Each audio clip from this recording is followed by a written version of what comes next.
How dare you. माँ है वो मेरी। क्या व्यवहार था मेरी माँ के साथ? और हमारी मायरे के साथ जो हुआ उसका क्या?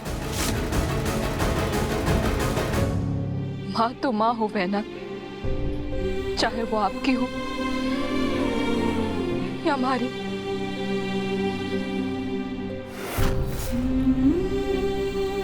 अरे सब लोग औरतें होकर भी दूसरी औरत के इस बारे में इतनी घटिया बातें कैसे कर सके?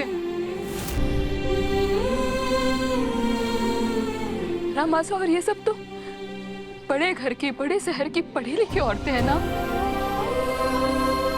तो फिर उन्हें मारे से, हमारी मायरे के औकात से क्या दिक्कत है? ठीक है, आज मैं आप सबको बताती हूँ क्या है हमारी औकात।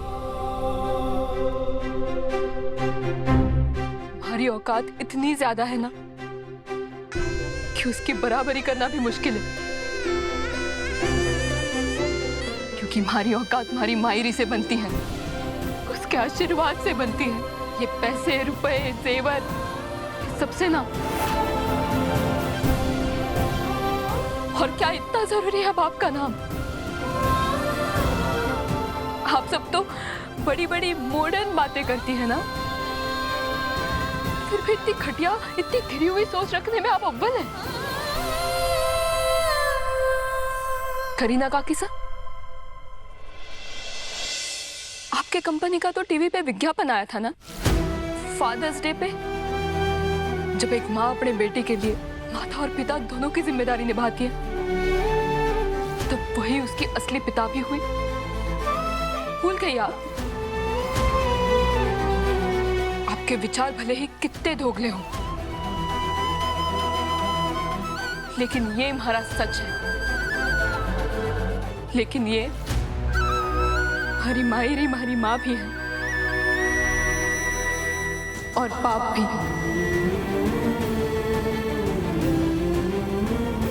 उसने एक माँ की तरह हमारे को प्यार से लोरी गाकर सुलाया भी है और एक पिता की तरह मेहनत की रोटी भी खिलाई है। दिन रात खेतों में काम कर करके उसके पैरों में छाले आ गए, लेकिन फिर भी उसने हमारे को अपने पैरों पर खड़ा होने का सपना दिखाया। बड़ा घर, बड़ा नाम ना, वो बड़ा सपना है हमारी औकात। ना मायरी, आज मत रोक मारे को। तूने ही मारे को गिरकर उठना सिखाया ना, तूने ही मारे को हर चुनौती का डटकर सामना करना सिखाया है। वो हिम्मत हमारी विरासत है और वही है हमारी असली औकात। रेशम के कपड़े ना सही, लेकिन सूत में उसने हमारे को राजकुमारी के जैसे पाला पोसा। वो लाड़, वो प्यार, वो है हमारी दौलत, वो है हमारी औकात। ना जानना हमारे को कि हमारे पिता कौन है, ना जानना कि हमारा खानदान क्या है, क्योंकि हमारी मायरी ही हमारा खानदान है।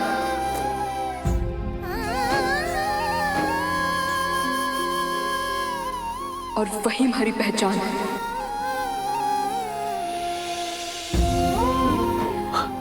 और अपनी मायरे पर हमारे को बहुत बहुत ज्यादा गर्व है।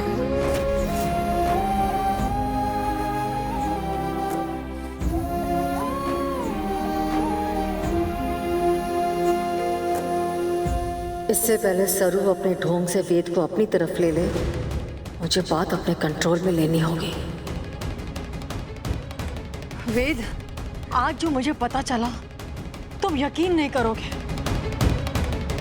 सरू की माँ और कोई नहीं, हमारे घर की पुरानी नौकरानी गौरी है।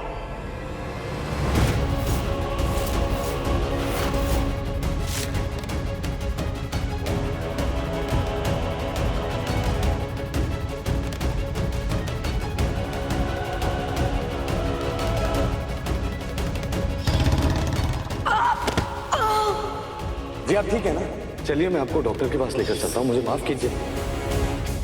मायरी, आप? गौरी जी?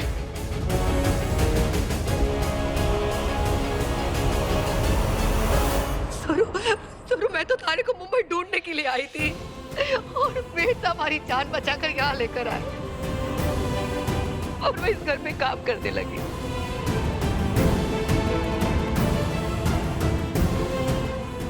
मारा यकीन करो, मारे को ना पता था कि वेद जिस लड़की से प्यार करते वो तू है। मैं झूठ ना बोल रही हूँ। मैंने मारे को कुछ ना ना ना मायरी ना मायरी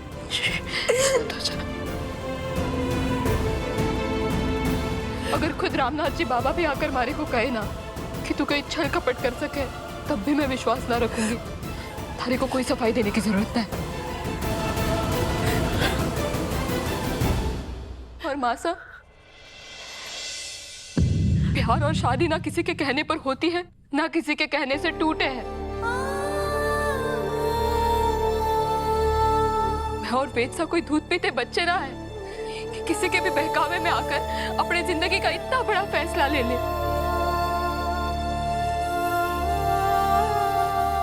वेद, जब तुम्हारी और सरू की बात से मुझे पता चला कि सरू की मदर इधर मुंबई आई हुई हैं, और भले ही मैं सरू से नाराज हूँ, लेकिन अब है तो वो इस घर की बहू ही ना, और इसी नाते अपने भले मनसाही में मैंने रोहित को भेज के सरू की मदर को यहाँ इनवाइट कर लिया।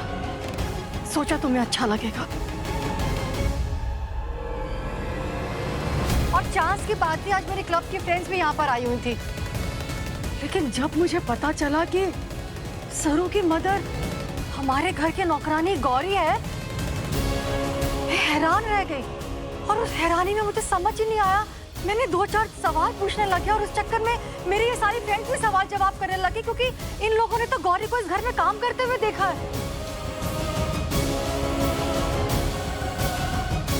बस ये सब हो गया एकदम से। लेकिन मासा, आपने भी तो नाराज थी मैं। क्यों नाराजगी में मैं क्या 2-4 सवाल नहीं पूछ सकती? तुम ही बताओ ना वेद, ये बहुत ऑब्वियस ही बात है। जब मुझे पता चलेगा कि हमारे घर की नौकरानी गौरी सरू की माँ है, तो मैं पूछूंगी ना कि वो इतने टाइम से हमारे घर में नौकरानी है, तो उसने हमें क्यों नहीं बताया कि सरू उसकी बेटी है, जबकि उसको शुरू से मालूम था कि वेद तुम कितना प्यार करते हो सरू से। गौरी ने हमसे इतनी बड़ी बात छुपाई, इस गौरी ने जिसको हमने इतना प्यार दिया, अपने परिवार की तरह रखा। बस ये सब सवाल पूछ रही थी, और शायद मेरा ये सवाल करना सरू को पसंद नहीं आया, तो ये इतना गुस्सा हो गई मेरे पे। अगर तुम्हें भी लगता है मेरा सवाल पूछना गलत था, तो कोई बात नहीं, मैं मांग लेती हूँ माफी। नहीं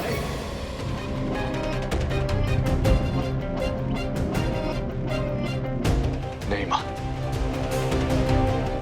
आप माफी नहीं मांगेंगे।